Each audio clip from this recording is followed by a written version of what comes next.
E mesmo em cólera, não pequeis. A palavra de hoje é Efésios 4, do 25 ao 34. Portanto, cada um de vós deve abandonar a mentira e falar a verdade ao seu próximo, pois todos somos membros de um mesmo corpo. Estremecei de ira, mas não pequeis. Acalmai a vossa ira antes que o sol se ponha. E não deis lugar ao diabo. Aquele que roubava não roube mais. Pelo contrário, trabalhe, fazendo com as mãos o que é bom, para que tenha o que repartir com quem está atravessando um período de necessidade. Não saia da vossa boca nenhuma palavra que cause destruição, mas somente a que seja útil para a edificação, de acordo com a necessidade, a fim de que comunique graça aos que a ouvem. Não entristeçais o Espírito de Deus, com o qual foste selado para o dia da redenção. Toda amargura, cólera, ira, gritaria, blasfêmia sejam eliminadas do meio de vós, bem como toda maldade. Pelo contrário, sede bondosos e compassivos, uns para com os outros, perdoando uns aos outros, da mesma maneira como Deus perdoou em Cristo. Então a palavra-chave para essa ministração de hoje é: não se põe o sol sobre o vosso ressentimento. Veja bem, aqui está muito relacionado com a cura dos ressentimentos. O que ele quer dizer com essa palavra? Em que você não deixe que o sol se ponha, que você não guarde, que você não grave, que você não imprima na sua mente o ressentimento. Que antes de acabar o dia você resolva esse problema. Que antes de que isso fique marcado na sua alma, você resolva essa situação. Então não se põe o sol sobre o vosso ressentimento. Você tem que aprender a enxergar o problema com a ótica de Deus. Você tem que aprender a enxergar esse problema com compaixão, com amor, com ternura. Essa é a chave que Paulo tenta nos ensinar nessa carta a Efésios. O ressentimento, ele vira mágoa e abre ação para a ação do encardido. Todo ressentimento guardado, todo ressentimento não tratado, todo ressentimento em que o sol se pôs sobre ele, ou seja, em que reinou a escuridão, em que reinou as trevas sobre esse ressentimento, ele se transforma em mágoa.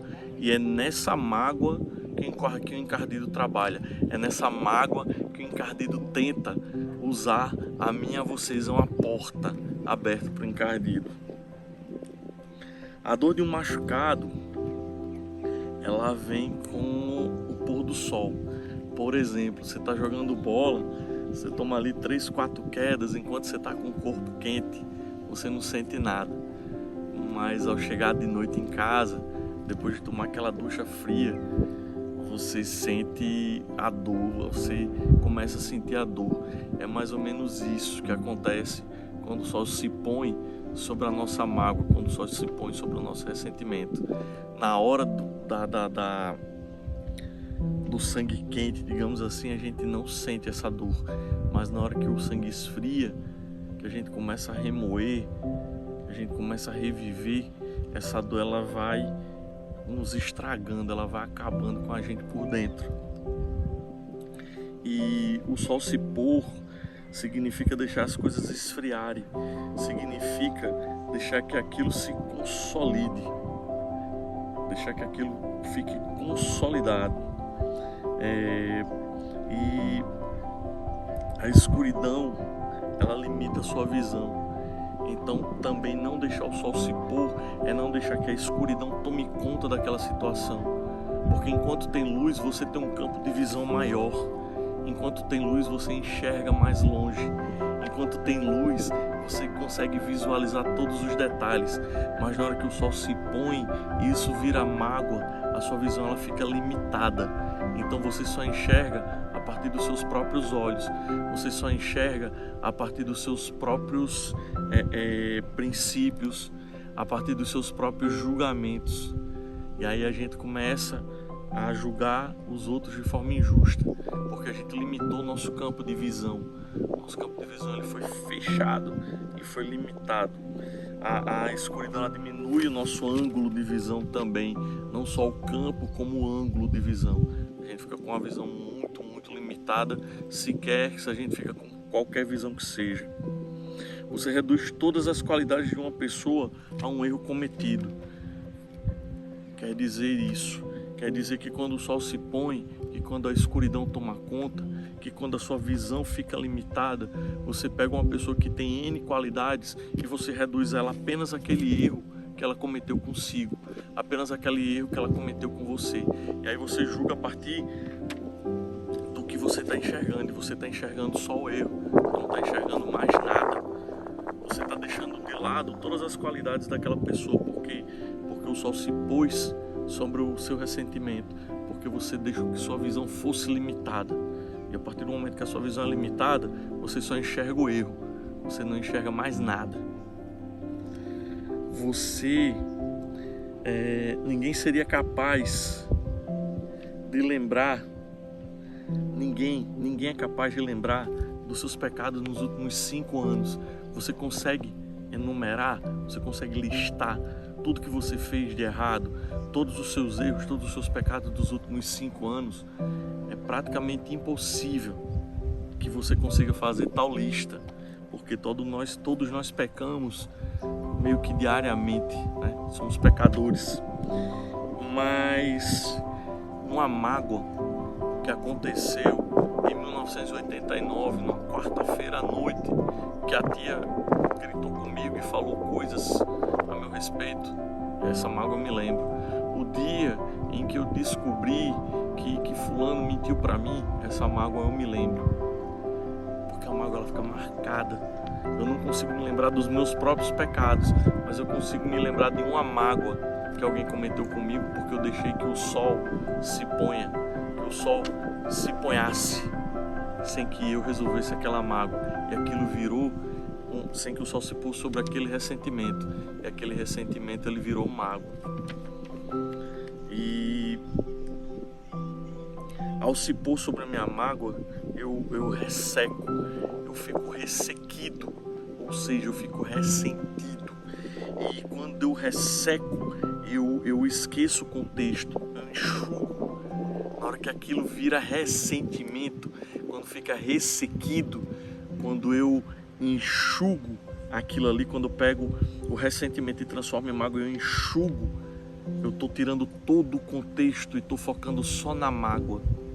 Eu estou expondo só a mágoa, eu estou exponenciando apenas a mágoa e não olhando o contexto inteiro ao qual aconteceu o fato, e não olhando com os olhos de Deus, e não olhando com compaixão, e não levando em consideração os valores, levando em consideração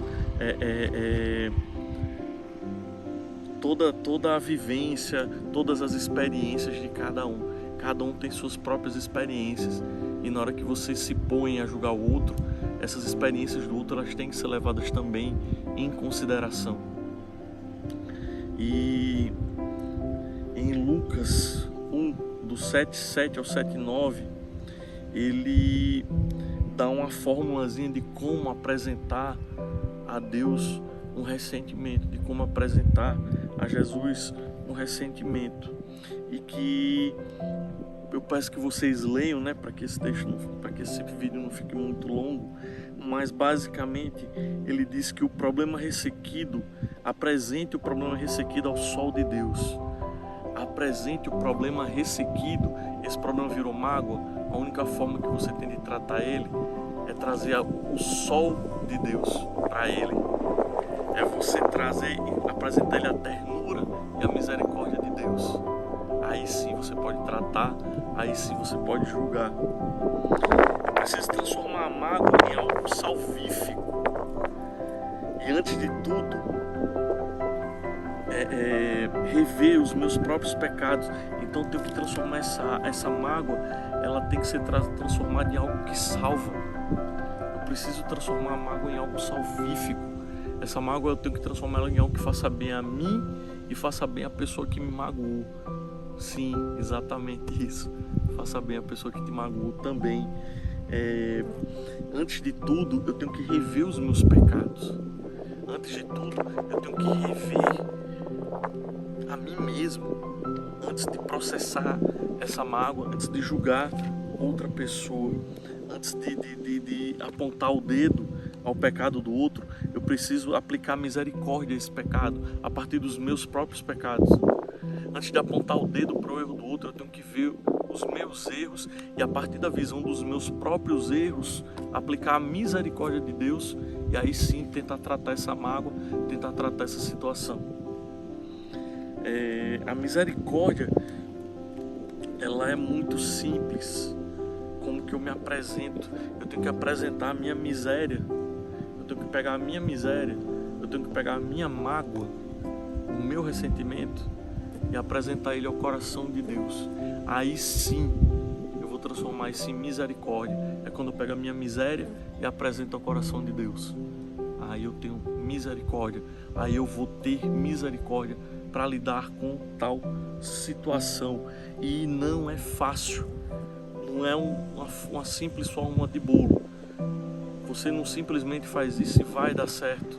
É treino, é trabalho, é gradual, é dia a dia, é passo a passo.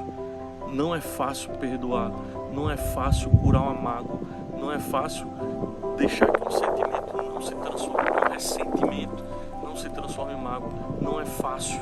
É luta diária, é dia a dia. É um exercício diário. Você treina até que você consegue.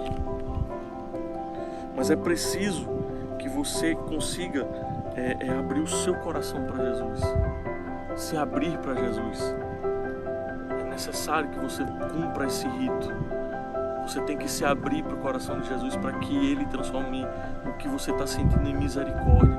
Para que você possa tratar isso aí de verdade e não só julgar. Porque quando você julga, você não está tratando, essa mágoa vai continuar no seu coração. Quando você só julga a pessoa, essa pessoa vai conviver com você dentro do seu coração 10, 15, 20, 30 anos, 40 anos, até que você realmente resolva. Só julgar não resolve.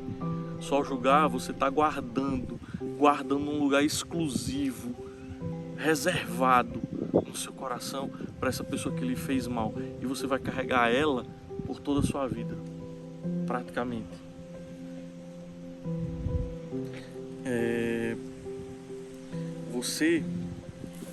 A gente não pode ficar dando desculpas ou achar um culpado para as coisas que nos acontecem.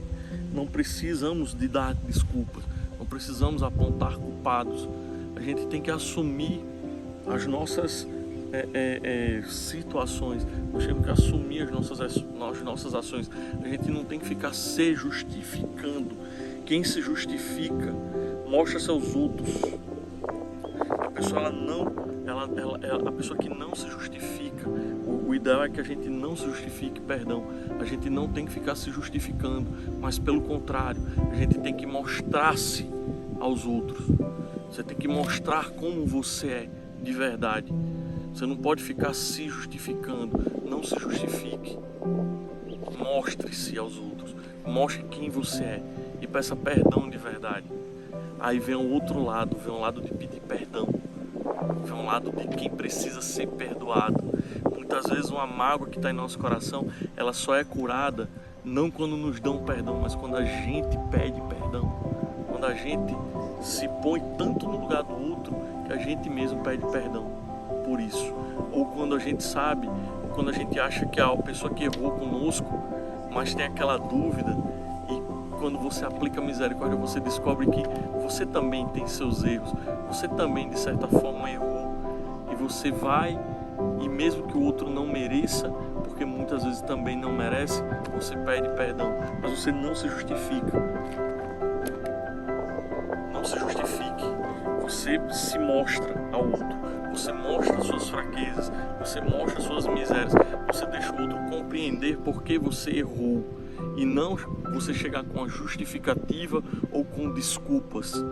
Mostre-se, abra-se, mostre a sua fraqueza, não tenha medo de mostrar a sua fraqueza.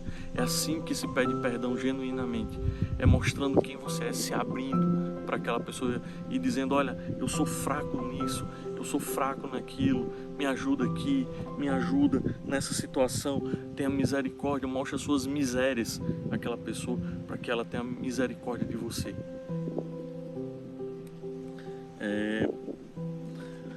A gente tem mania de sempre estar se justificando. Algo não dá certo, a gente já se justifica.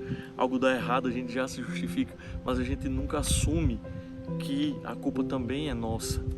A gente, em vez de se justificar, a gente não se mostra. A gente não assume as nossas próprias fraquezas. A gente não assume as nossas próprias limitações que levaram àquela mágoa, que podem ter levado àquele ressentimento. Agora, tem solução, claro que tem solução. Se você tem um ressentimento, esse ressentimento já virou mágoa, essa mágoa já foi tomada por escuridão, e você agora só sofre, só rumina isso, só rumina essa situação, saiba que quanto mais escuro, mais eficaz a luz. Quanto maior a escuridão que dominou sua mágoa, baixa um pontinho de luz para começar a dominar essa escuridão. Uma escuridão imensa, ela não tem poder sobre um único pontinho de luz. Um único pontinho de luz já começa a vencer a escuridão. Começa a aplicar luz a essa escuridão que rodeia essa mágoa, que você precisa tratar ela ainda esse ano. Não carregue mágoas para 2021, não carregue ressentimentos para 2021. Comece a aplicar pontinhos de luz e você vai ver que essa escuridão vai começar a ir embora, porque nenhuma escuridão vence a luz, nenhuma escuridão tem força para vencer um pontinho de luz que seja. Nenhuma escuridão consegue sobrepujar a luz. Não há trevas que possa apagar uma luz, não há escuridão, não há trevas que possa apagar um pontinho de luz que você tenha. Aprenda com os erros, principalmente com os erros dos outros, é o mais fácil de se aprender. Aprenda com os erros, para que você também não siga errando, para que você também não siga dependendo da misericórdia dos outros, para que você também não siga errando, achando que as pessoas vão estar sempre te perdoando. Perdoar é um processo muito difícil e até mesmo quem perdoa chega uma hora que cansa. É compreensível também, mas a gente tem que aprender com os nossos erros. Os erros, eles têm que evoluir. Tudo tem que evoluir. Tudo tem que evoluir. Não se justifique novamente, nem apresente desculpas. Não vá se desculpando. Não vá dizendo: eu errei por causa disso, por causa daquilo, por causa daquilo. Não tire de você a sua culpa. Você não vai estar tratando. A pessoa provavelmente não vai lhe perdoar e você provavelmente não vai estar melhorando. Não tire de você, não invente justificativas, mas abra-se, mostre-se, mostre a sua fraqueza, aonde a sua fraqueza contribuiu para aquele erro. E peça ajuda, mostre a sua miséria, diga: eu não tenho capacidade de tratar isso, eu preciso que você, meu irmão, que você, minha irmã, me ajude, por favor. E aí você está chamando a pessoa a ter misericórdia com você, a ajudar você a tratar aquela situação que fez com que você cometesse um erro ou outro. O perdão, ela é uma porta que só passa por ela quem tem coragem, quem tem a humildade de se curvar. O perdão, ela é uma porta baixinha. Ela sempre vai ser uma porta mais baixa que você. O perdão, ela sempre precisa de humildade. Quem não tem humildade não tem capacidade de perdoar. Quem não tem coragem de se curvar para poder dar, nunca vai conseguir dar o seu perdão. Quem não tem coragem de se curvar, quem não tem humildade para se curvar, nunca vai ser capaz de dar o perdão. E o perdão também é um exercício necessário. Pratique o perdão, dê o seu perdão genuinamente, com o coração. Dê o perdão e não mastigue mais aquela situação que lhe envenena, que lhe faz mal. Não rumine mais aquela situação que lhe envenena e que só lhe faz mal. E, meu irmão, minha irmã, com essa frase-chave que eu quero fechar essa ministração de hoje, com esse pôr do sol lindo que está por trás de mim. Grave isso. Só consegue passar pela porta do perdão quem tem a coragem, humildade